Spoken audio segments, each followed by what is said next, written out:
திருநெல்வேலி அரசு மருத்துவமனையில் மகப்பேறு வார்டில் அடிப்படை வசதிகள் இல்லை என்று நோயாளிகள் புலம்பி வருகின்றனர். இது குறித்தான விவரங்களை வரப்போகும் செய்தி தொகுப்பில் பார்க்கலாம்.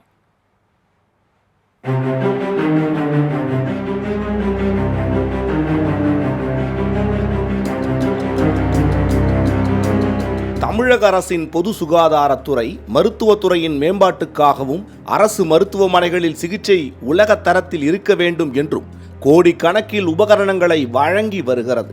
ஆனால் சிகிச்சைக்கு அரசு மருத்துவமனைக்கு வரும் நோயாளிகளுக்கு குடிப்பதற்கு நல்ல தண்ணீர் மற்றும் சுடுதண்ணீர் கிடைப்பதற்கு கூட வழியில்லாமல் அல்லல் படும் சூழ்நிலை நிலவி வருகிறது. திருநெல்வேலி பாளையங்கோட்டை ஹை கிரவுண்ட் அரசு பொது மருத்துவமனையில் நாள்தோறும் ஆயிரக்கணக்கானோர் சென்று சிகிச்சை பெற்று வருகின்றனர். இந்த நிலையில் இந்த மருத்துவமனையில் உள்ள மகப்பேறு வார்டு அருகே குடிநீர் கிடைக்க போதுமான வசதி இல்லாமலும் சுடு தண்ணீர் கிடைப்பதற்கு வாய்ப்பு அறவே இல்லாமலும் உள்ளது.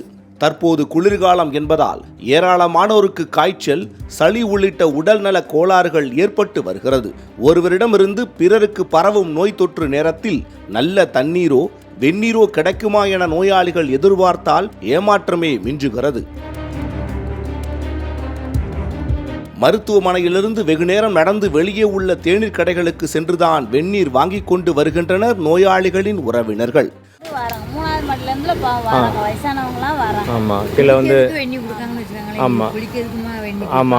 வாங்க முடியல, குடிக்கிறதுக்கு கொடுப்பாங்க இவங்க. அது அங்கே ஆஸ்பத்திரியில் தானே கொடுக்கணும். என்னமா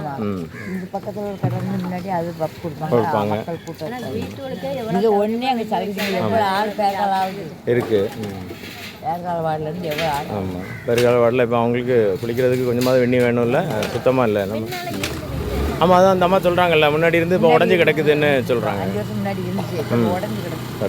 கர்ப்பிணிகள் பிரசவத்திற்காக அனுமதிக்கப்பட்டிருக்கும் நிலையில் வெந்நீர் தேவைப்படும் பட்சத்தில் உறவினர்கள் மேல் மாடிக்கும் பொது தளத்திற்கும் ஏறி இறங்கி அவஸ்தைக்குள்ளாகி வருகின்றனர். மருத்துவமனையில் உள்ள வெந்நீர் வழங்கும் இயந்திரங்கள் பழுதாகி கிடக்கும் நிலையில் மருத்துவமனை நிர்வாகம் அவற்றை சரி செய்யுமா, நோயாளிகளின் குறைகளை தீர்க்குமா, பொறுத்திருந்துதான் பார்க்க வேண்டும்.